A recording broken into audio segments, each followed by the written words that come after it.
Hello YouTube, HPZ here today, and today we've got something a little bit more serious. And initially I was going to do this as a part of a live stream, but I thought it really a topic that stands on its own feet, and it's really something that we need to address, and it's something that I think deserves its own video. So I'm just sitting here, and we're going to have a bit of a serious and emotional talk about depression and how it affects people.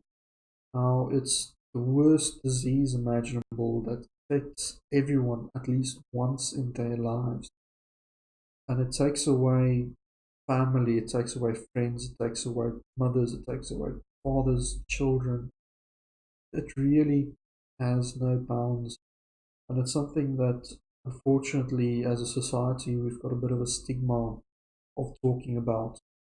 Not only that, the actual depression itself, the disease itself, makes it difficult to talk about, stops you from sharing how you feel. And today I'm just going to go through what it's like, what you can do, and if you're at a low point, where you can go and what's helped me in the past. So some background on me: I've got chronic depression. I had depression since I was 12 years old. I started medicating since I was 12 years old, and it's affected my life. It's chronic depression. It means for the rest of my life, I'm going to have what I call dips. I'm going to have periods in my life when the depression is at its strongest and I'm at my weakest. And it's unfortunate that this week, a fellow YouTuber that I used to watch, probably also, I'm not sure if this was the case, but he probably also was in a dip. He was at his worst, and he took his life. It's, it's serious. No one should be alone in this, and we should all learn to deal with it. And one of the ways I do is this little kitty cat here. I actually got him when I had a dip, because I just felt like I needed something to take care of, someone to come home to, and someone that needs me as much as I need him. And to be honest, he's helped me out more than I've actually helped him out, in my opinion. Because he can hear my voice has changed, and he can hear I'm a bit sad, so he's here giving me all the love and attention that I need. And yeah, so anyway, back to the topic at hand. And this is for my depression. It's the way I feel. Depression comes in many forms. You will probably experience it in your own form. It'll be different for you. It'll feel different. And so for me, depression works in dips. So I would have a dip, and a dip can last me anywhere from about a week to I've had some that last me about 6 or 7 months. It always starts off the same, and it doesn't have any triggers or anything that I can say for a fact 100% triggered my depression, 100% caused it. If this was the case, it would make it so much easier to know what to avoid, but it doesn't work like this. It always starts off with feeling of not having enough energy, being tired, and that's the start of it.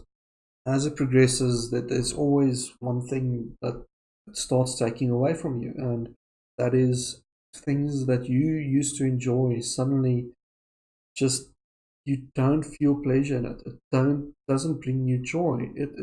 Whether it's things like just doing everyday cleaning or that sort of thing, that you feel a little bit of reward after you've cleaned the house, or you did something, it grabs that and it takes that away. Then it starts chewing into your hobbies, things that you used to love. Gaming for me, electronics repair, building old computers, it robs you of the pleasure of doing that, so you start doing it less.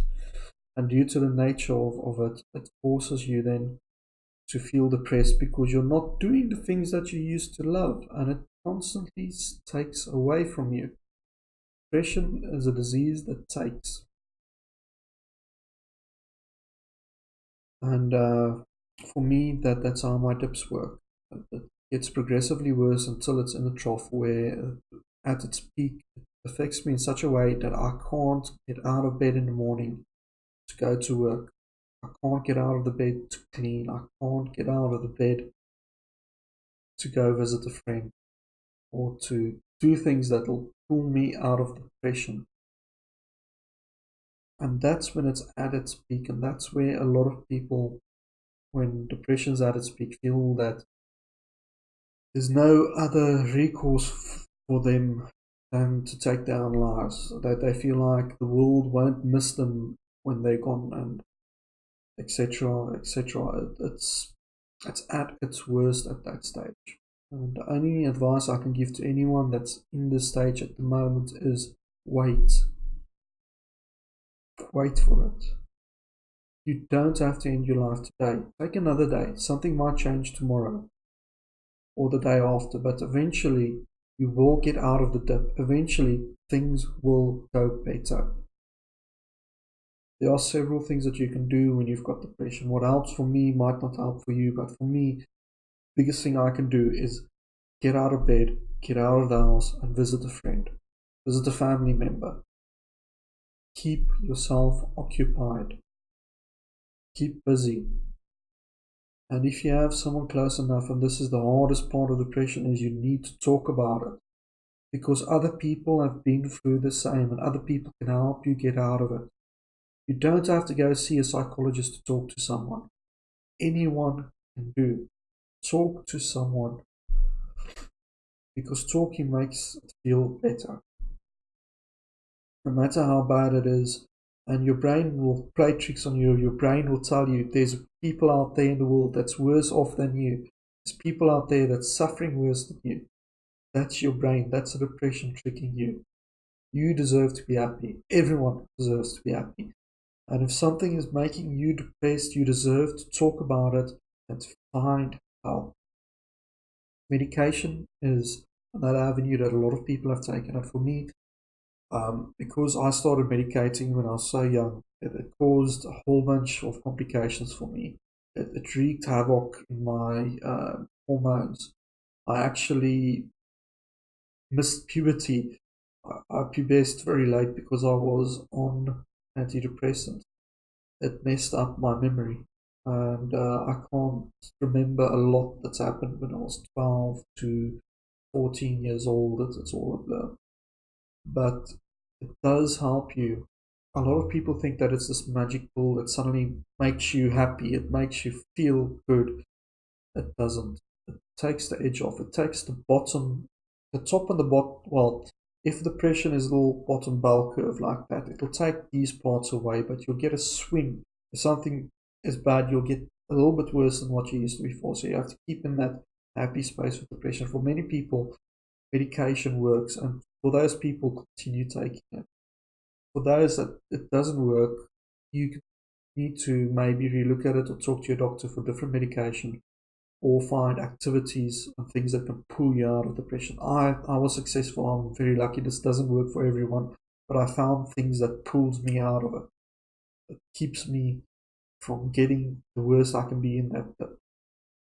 And I've spoken about those. It's literally take whatever courage you've got, whatever power you've got, get out of bed, go see a friend, go see someone, talk about it. And don't feel like you're ever a burden to a friend for telling them, I feel depressed. And sharing your thoughts, you're not. And it goes hand in hand, and we might as well have a quick discussion about anxiety. Anxiety is depression's brother.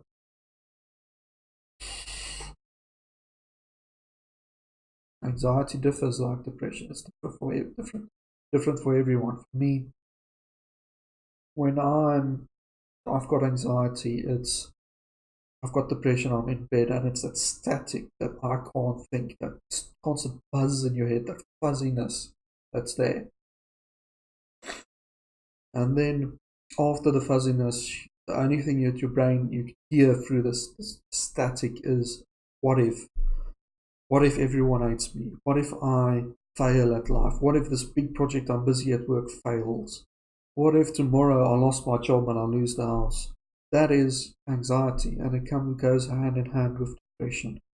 Anxiety, I still haven't found something that can pull me out of it, but I found out that over time things will be okay, and if I just bear with the anxiety, things will get better.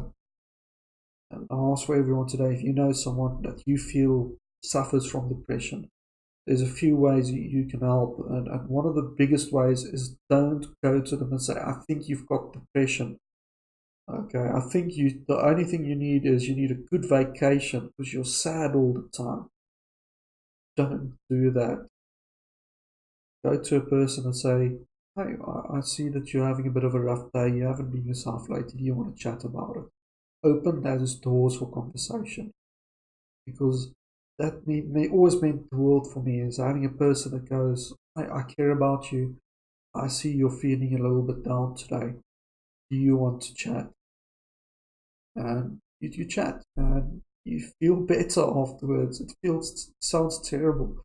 It sounds so alien, but just talking about your problems helps.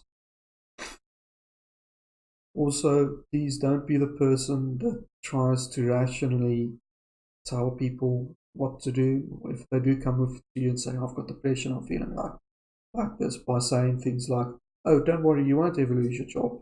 They know this, but at the same time, they've got this voice screaming through the static, clawing at them, that's going, what if, what if, what if? You know that you're in a safe space, you know you've got a job, but what if? So rather ask them and say, tell them that's terrible, I understand how that feels, and is there anything I can help? Ask them if they have any needs that you can help with, instead of giving them an opinion that's purely factual, because depression is not a factual thing. It's not a logical thing. It doesn't follow logic or reason, because let's face it, if we are all logical, we won't ever go through depression.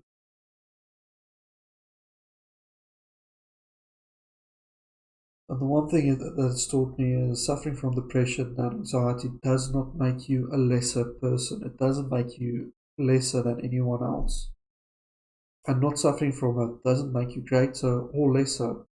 It is something that you probably will experience later on.